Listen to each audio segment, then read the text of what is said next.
Allahu Allahu Allahu Allah Allahu Allahu Allahu Allah. Kemudian pula kalau kita cabut pokok-pokok di atas kubur orang, sedangkan pokok ini bertasbih, bermuji Allah, macam mana pula jadinya? Jawabnya, hukumnya makruh saja-saja potong rumput. Makruh saja-saja kita tengok daun kita potong. Tapi kalau tumbuh di tanah haram, hukumnya haram, bukan makruh. Tapi kalau ada hajat boleh. Daun tu sampai merimbun masuk dalam bilik, nak tutup tingkap pun tak boleh. Kita nak potong, kawan kita kata tak boleh, tak boleh. Pasal dia tasbih, kita pun tak potong, rengga benar lah umur. Faham tak? Tu lain lah pula. Tu boleh potong. Jadi adalah kitab-kitab fiqh kata pokok-pokok kecil yang ditanam di kubur-kubur orang ni haram kita potong. Ada disebut haram kita potong. Kalau nak potong, potong tempat lain. Lepas tu jangan semena-mena memotong pokok. Orang putih yang kelab nature, dia ni bukan Islam, orang putih. Dia kalau jalan dalam hutan, dia pastikan daun tidak tercabut walaupun selai kalau boleh. Tu golongan pencinta alam. Sampai gitu semua, tapi bukan atas prinsip tauhid, atas kaedah teman-teman syarat-syarat dia. Nak jadi pencinta alam, kena sayang pada alam, biar tak semayang pun. Tapi kita nak atas dasar kita ini sebagai khalifah Allah, bukan khalifah sini memakmurkan sama manusia, alam juga tumpang aman dengan sebab kita menjadi khalifah. Cabut rumput atas kubur, apa hukum dia? Haram cabut rumput atas kubur. Kerana apa? Kerana rumput yang tumbuh atas kubur tu duk berzikir atas si mayat. Maka hak boleh cabutnya di tepi-tepi kubur, tempat kita jalan tu keliling tu, hak tu boleh cabut. Atas kubur betul-betul jangan cabut. Tu adalah milik si mati.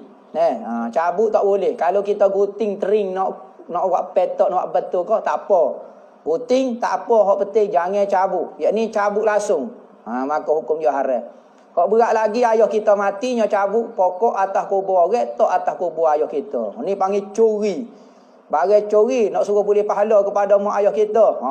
Jadi kau dosa dok turun kepada mak ayah kita. Jangan bermudah-mudah Jangan bermudah-mudah.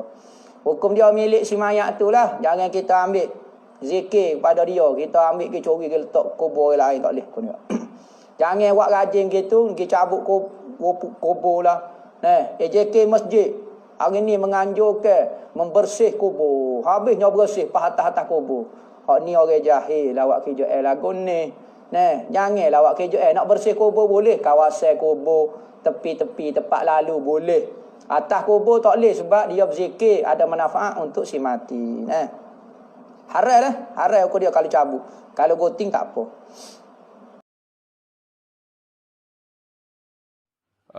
Hukum mencabut rumput di atas kubur.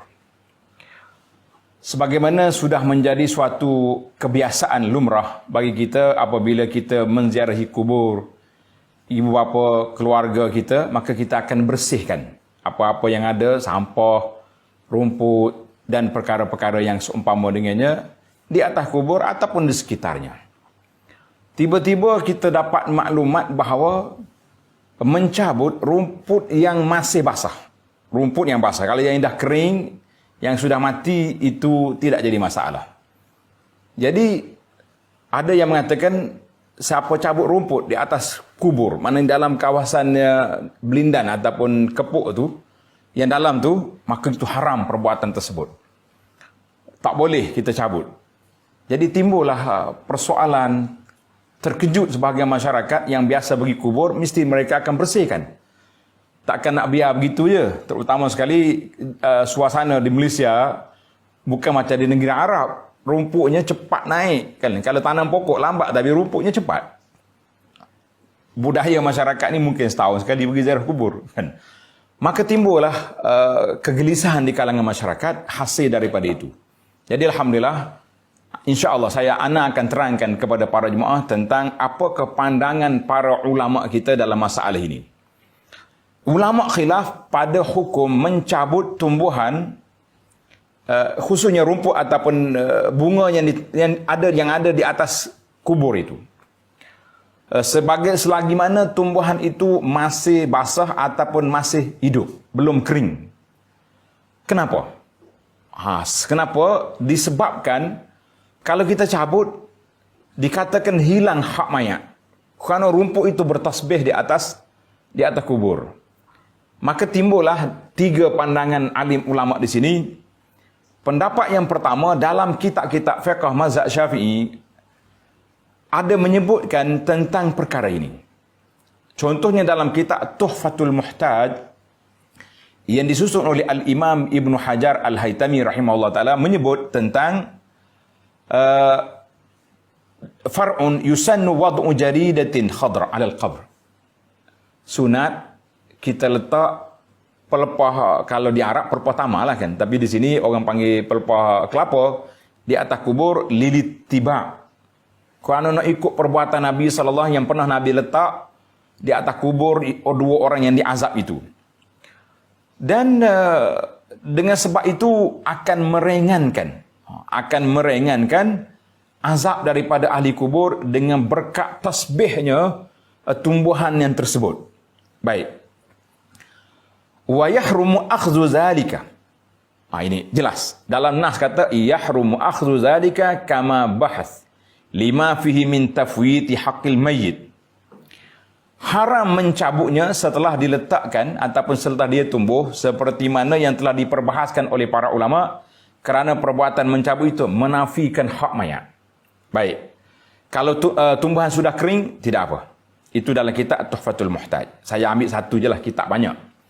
Pendapat yang kedua dalam mazhab Hanafi mengatakan mencabut tumbuhan di atas kubur hukumnya makruh, tidak haram. Makruh, tidak haram. Kita letak pun tidak sebab ada yang mengatakan sunat letak, jadi cabut takkanlah jadi haram. Itu di antaralah hujah dia selagi tidak kering. Kalau kering semua sepakat. Syafi'i, Hanafi semuanya kata tidak haram dan tidak dilarang. Baik, para jemaah sekalian, punca menjadi perbincangan ulama ini dia panggil tahrir mahallun niza'. Adapun ulama-ulama mazhab Maliki, anak akan sebut nanti di bawah ini. Dalam bahasa Arab kata tahriru mahallin niza'. Di mana ke tempat perbincangan itu kenapa jadi khilaf? Sampai haram, makruh, ada yang katakan tidak menjadi masalah. Puncanya kerana hadis Nabi sallallahu alaihi wasallam yang sahih diriwayat oleh Ibnu Abbas dan juga diriwayat oleh Jabir bahawa Nabi sallallahu alaihi wasallam pernah melalui 2 kubur, orang itu sedang diazab. Maka Nabi sallallahu alaihi wasallam beritahu mereka sedang diazab dan Nabi sallallahu alaihi wasallam telah mengambil pelepah tamar itu yang telah dibelah, letak satu sini, satu sini. 2 orang, 2 kubur. Nabi kata la'allahu an yukhaffafa anhuma ma lam yaybasa. Semoga diringankan seksaan 2 orang dalam kubur ini selagi batang ataupun pelepah tamar ini basah. Ini puncanya sebab dia kata kalau dah kering dia tak tasbih lagi. Satu. Maka mari para ulama lain, contohnya Al-Imam Al-Qadhi Iyad. Qadhi Iyad dan juga ulama lain dalam mazhab Maliki, contohnya At-Tartushi dan para ulama lain menyebut tentang perkara ini. Apa yang mereka kata? Dia kata perbuatan yang tersebut Nabi kita sallallahu alaihi wasallam letak pelepah tamar itu adalah merupakan khusus khas untuk Nabi sallallahu alaihi wasallam. Tartushi kata yu'allalu zalika bi annahu khasun bi barakati yadihi sallallahu alaihi wasallam, khas kerana berkatnya tangan Nabi sallallahu alaihi wasallam.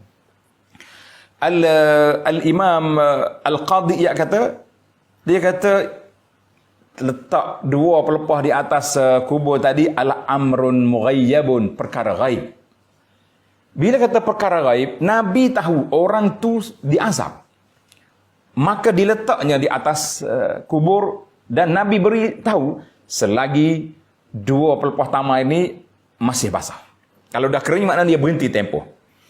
Maka para jemaah sekalian, itu pandangan ulama-ulama yang tidak bersetuju dengan perbuatan tersebut, khasnya kata Al-Imamul Khattabi dalam kitabnya Ma'alimus Sunan, syarah Sunan Abi Daud, yastankir.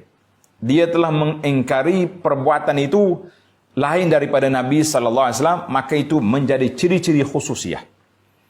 Bila khas untuk Nabi, letak pelepah tamar bermakna kita tak ada hak kita untuk kita letak kecuali sebagai tanda. Contohnya kita lepas ke bumi jenazah, kita nak tanda. Jadi ada orang kata pergi ambil bunga pokok puding ke pokok apa yang sebelah kubur sebelah ni, mari pacak atas ayah kita pun bersalah juga itu. Ya, maka kita kata ini, kita nak menyalahkan sampai mereka, pengharaman itu perlu pada dalil yang jelas. Jadi ulama satu hari Ibnu Umar radhiyallahu anhuma, dia tengok orang letak pelepah tamar ni di atas kubur Abdurrahman bin Abi Bakar. Letak di atas kubur Sayyidina Abdurrahman bin Abu Bakar. Qala, apa kata Ibn Umar? Anzi'hu ya gulam. Cabut. Tak payah letak. Fa innama yuzilluhu amaluhu. Yang meneduhkan kubur ini bukan pokok tetapi amalannya. Yang meneduhkan kubur ini bukan pokok tetapi amalannya. Maka di manakah lagi sandaran para ulama yang mengatakan ini khusus untuk Nabi sallallahu alaihi wasallam? Kerana dalam hadis Jabir yang menceritakan tentang Nabi kita letak pelepah tamar itu, kata Jabir radhiyallahu anhu, Nabi kita setelah dia letak, maka dia beritahu kepada Rasulullah sallallahu alaihi wasallam, qad fa'altu, saya dah buat dah dengan arahan Nabi sallallahu alaihi wasallam tadi. Nabi kata apa? Inni marartu biqabraini yu'azzaban. Aku lalu dengan dua kubur ni, mereka sedang diazab. Fa ahbabtu. Hadis ini dalam Muslim. Fa ahbabtu bi syafaati.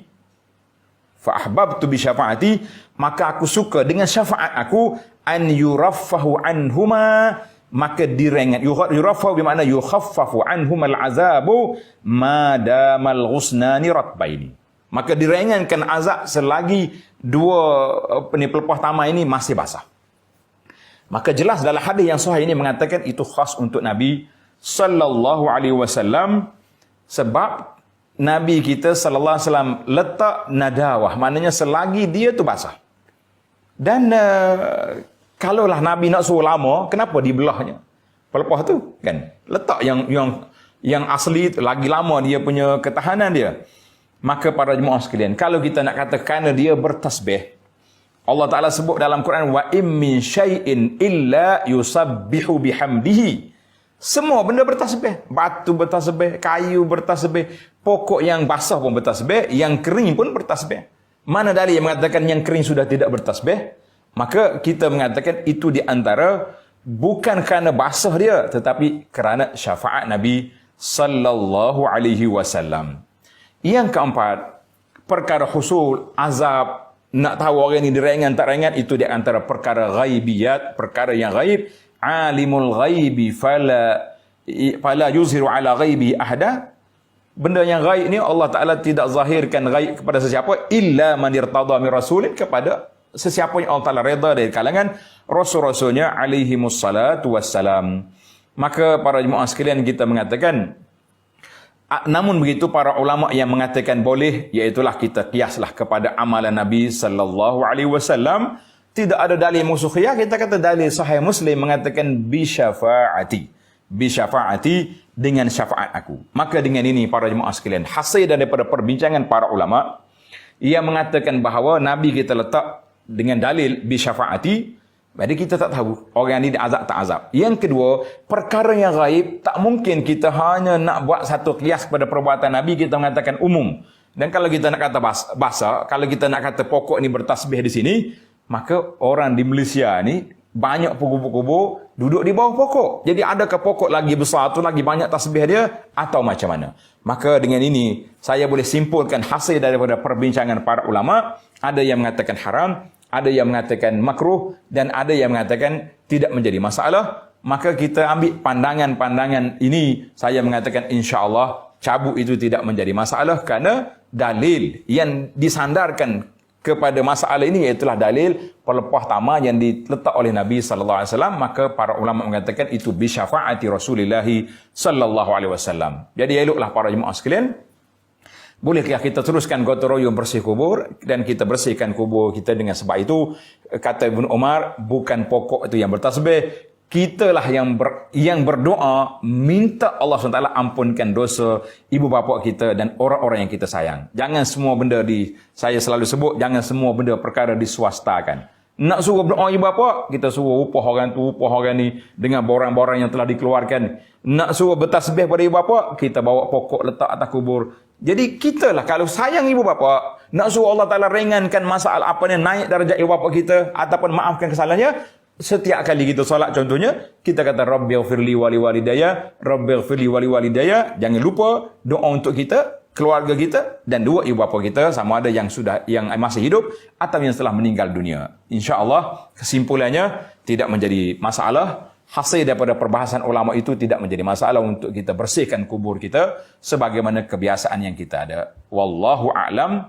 Wa sallallahu ala nabiyyina Muhammad wa ala alihi wa sahbihi ajma'in walhamdulillahi rabbil alamin. Wassalamualaikum warahmatullahi wabarakatuh. Allahu Allahu Allahu Allah Allah